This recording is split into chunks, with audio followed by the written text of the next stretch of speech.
Сәлем қыздар, бүгін біз сіздермен осындай шашбаудың қалай жасалатынын үйренетін боламыз. Менімен бірге болыңыздар және каналды қолдап кетуді ұмытпаңыздар. Қыздар, бізге міне мынадай әдемі шашбау жасау үшін не керектігін көрсететін боламын. Қыздар, бізге міне осындай лента керек. Мен мынаның бір жағын уже тігіп қойдым. Енді мына жағын тігіп қоямыз. Тігетін боламыз. Қазір қайырып тұрып, мынаны мен өзім чтобы маған мешат етпесін деп осылай жинап қойдым. Қараңыздар. Бізге міне осындай. Неше миллиметр екенін ұмытып тұрмын. Осындай кішкентай моншақ керек міне. Қараңыздар, міне мынандай кішкентай моншақ керек. Міне мынау осы моншақ. Сосын мына жеріндегі қараңыздар. Зат бар ғой, жемчуг капелька. Міне содан 200 теңгедегі алдым. Міне қараңыздар. Мынадан екеуі керек болып қалатын шығар. Міне осындайда, міне осындай. Сосын үлкен моншақ керек осындай. Үлкен моншақты мен міне мына жеріне қолдандым. Осының кішкентай керек. Жалпы моншақты өзіңіздің қалауыңызша аласыздар. Мына жақтағы моншақты барлығын бірдей қылып алсаңыздар да болады. Мен мына жақтағы моншақты міне үлкен қылып алдым. Мынандай қылып. Жалпы моншақта мынандай болып сатылады. Осылай ұзын жіптікке сатылады. Ал міне мынау мынаның кішкентай түрі. Сосын бізге сыңғырлақтар керек. Болды. Осы заттармен біз қазір шашбауды жасайтын боламыз. Және де қыздар, міне мына жағына тігілетін лента бар емес па, міне. Осындай лента бұл. Метрі деген 50 теңге ма сондай. Жалпы сіздер жарты метр алсаңыздар да болады. Қыздар, бізге ине жіп керек. Кәдімгі обычный бисер ине. Маяқтан көрінбейді енді. Сосын міне жіп. Обычный міне жіп. Осындай жіпті қолданам. Бірісі өзіңіз 2 қабаттасаңыз болады, 4 қабаттасаңыз болады. Мен мысалы 4 қабаттадым. Міне осылай 4 қабаттап қойып қойдым. Енді мынаған келетін болсақ, қазір мен жіпті кішкене алайын.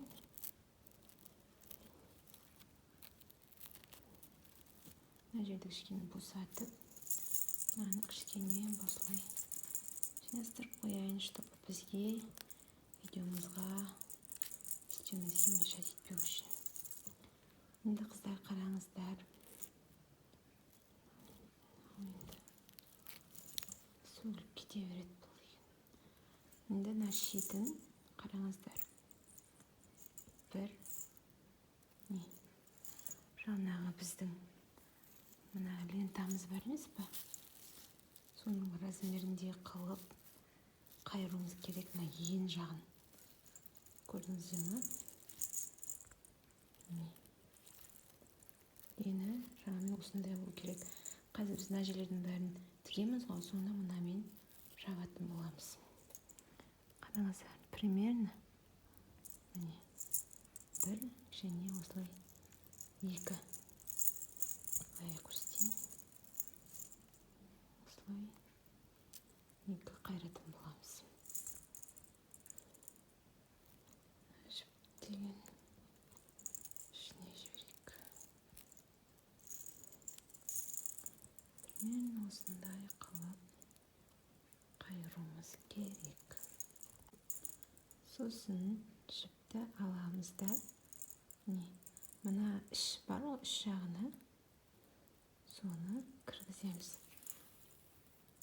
Чтобы мына қараңыздар, мына түйіні ішіне алып қою үшін. Сосын осылай обычный тігіспен тігіп шығамыз. Үсті жағынан.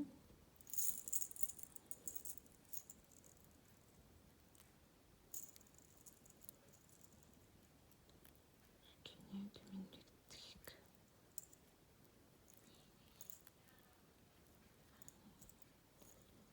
осылай тез тігіп шығамыз.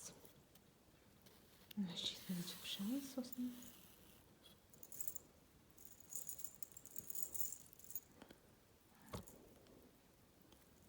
Сосын мына жақтан мына шетіне барамыз. Төменгі жағына моншақ шығаратын жерге барамыз.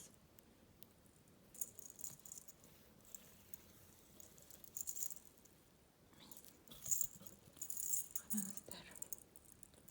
Болды. Ал мына жерге біз кейіннен осылай қалып клееп шығамыз. Ешқандай жібіміз көрінбейтін болады.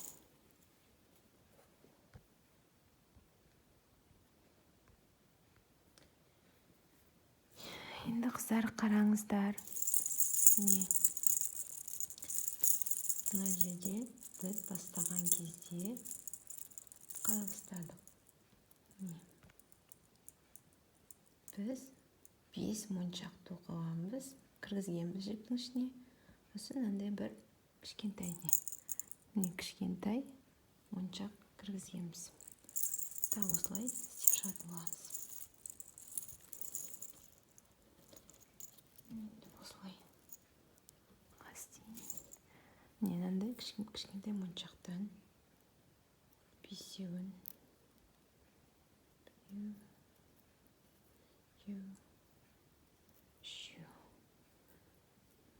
4-еу және де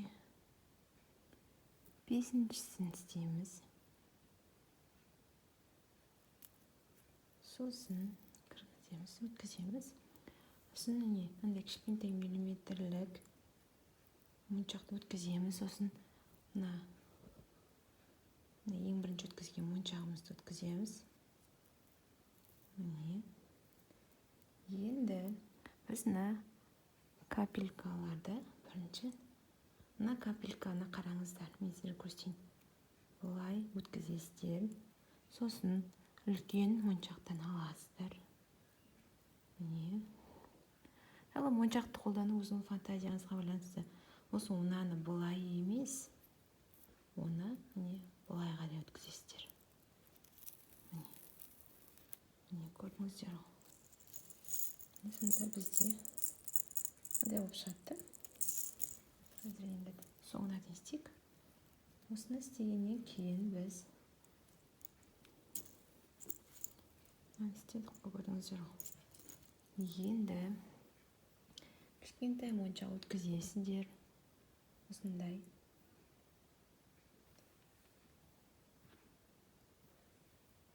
Кішкентай моншақ өткізесіздер.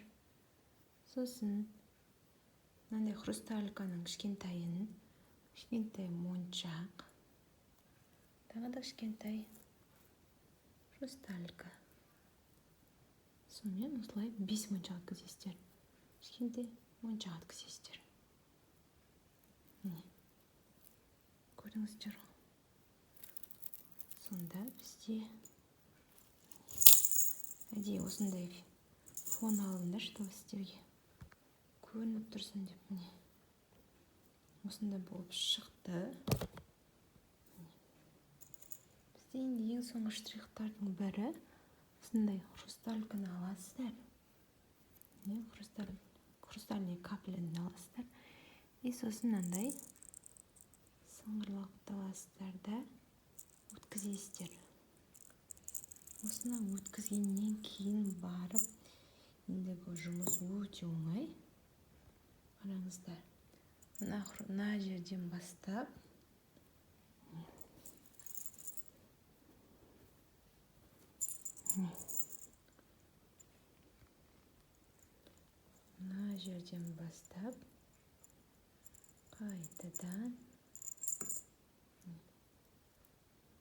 қайтадан ішке қарай өткізесіздер барлығын. Шөлі өткізсеңіз болады. Мынаны осылай өткізіп алдыңыз.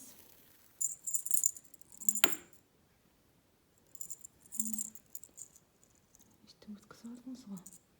Енді ізіне қарай өткізе бересіздер. тап жаңағындай қылып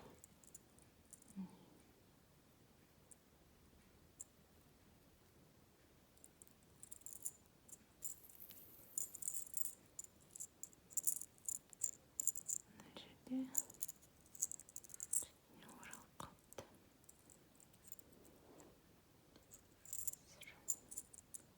Мұндай кездерде қайтадан дұрыстап істедім.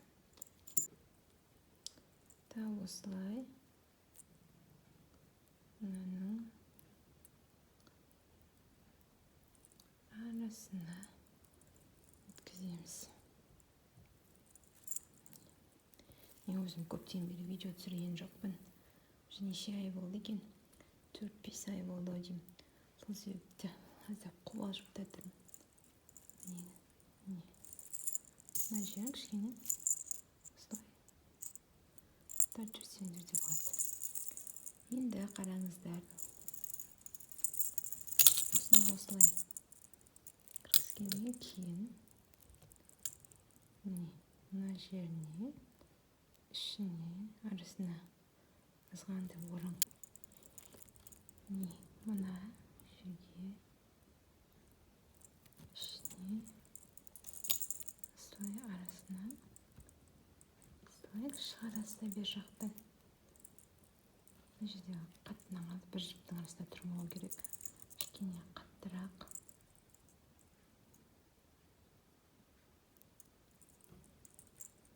Осылай арасынан шығаруларыңыз керек.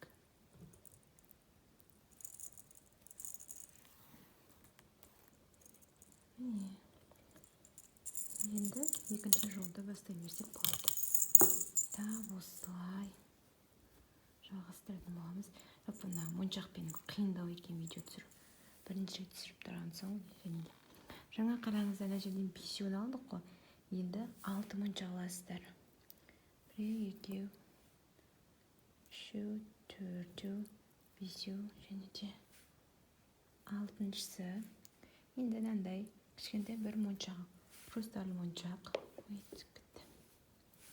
Хрусталь моншақ. Кішкентай бір моншақ. Енді сосын бір капля. Бір капля. Бір үлкен моншақ. Сосын теріс қаратай. Енді мынандай кішкентай моншақтан біреу. Хрусталь кішкентайдан біреу. Кішкентай моншақтан біреу. Хрустальдан біреу.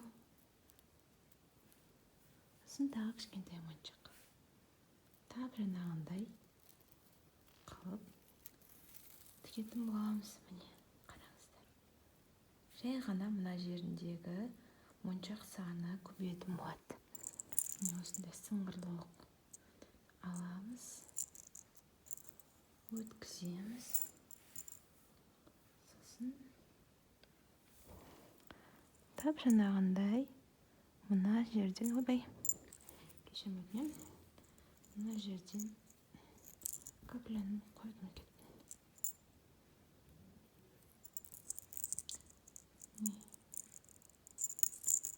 Осылай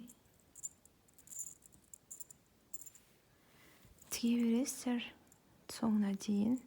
Соңына дейін болғанда қараңыздар, қазір түсіндіретін боламын сіздерге. Жалпы мен бұны дейін өзім ұзатылатын кезде сатып алмайын деп үйрендім. Бағаларды арзан емес, 5.000, 6.000 сондайдан тұрады екен. Сол себепті өзім істеуді жөн көрдім. Сіздер де өздеріңіздің қыздарыңызға немесе өздеріңізге осылай қылып тігіп алсаңыздар болады. Ешқандай қиындығы жоқ. Особо өнерді талап етпейді. Жай ғана моншақтарды жіпті өткізсеңіздер болды. Қараңыздар, міне мына жерде 5 еді, енді бізде 6 моншақ бар. Тап жаңағындай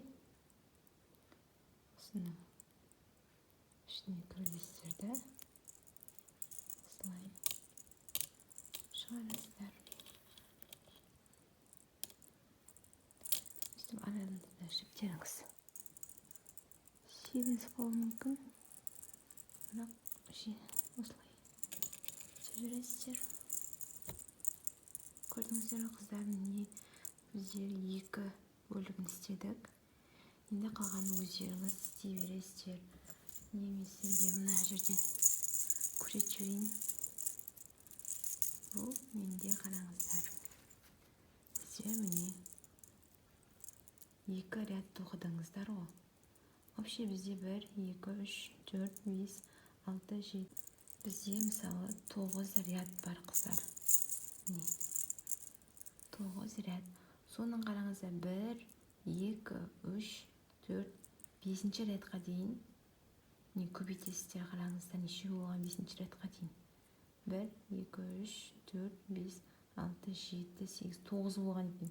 Яғни бізде 5-еуден бастадық. Сонда әрқайсында бір моншақтан көбейттік. 5, 6, 7, 8, 9.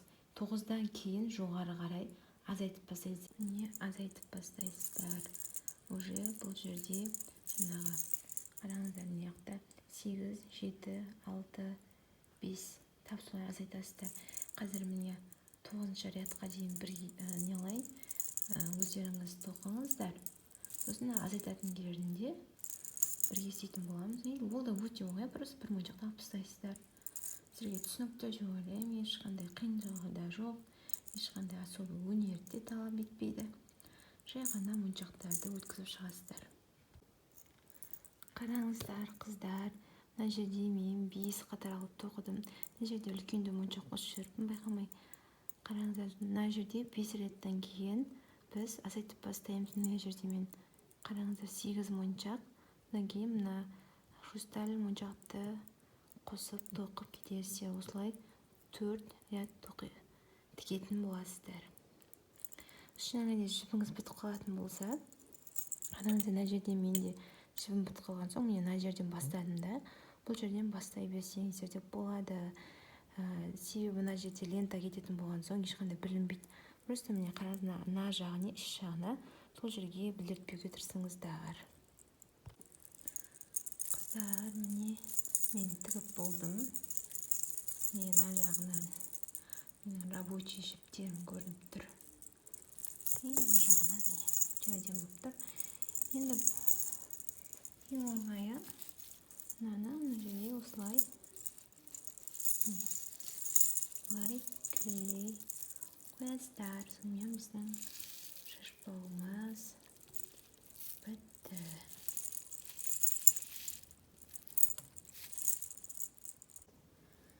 Міне қыздар, біздің шашбауларымыз дайын. Өте әдемі болып шықты. Сіздерге ұнады деген ойдамын.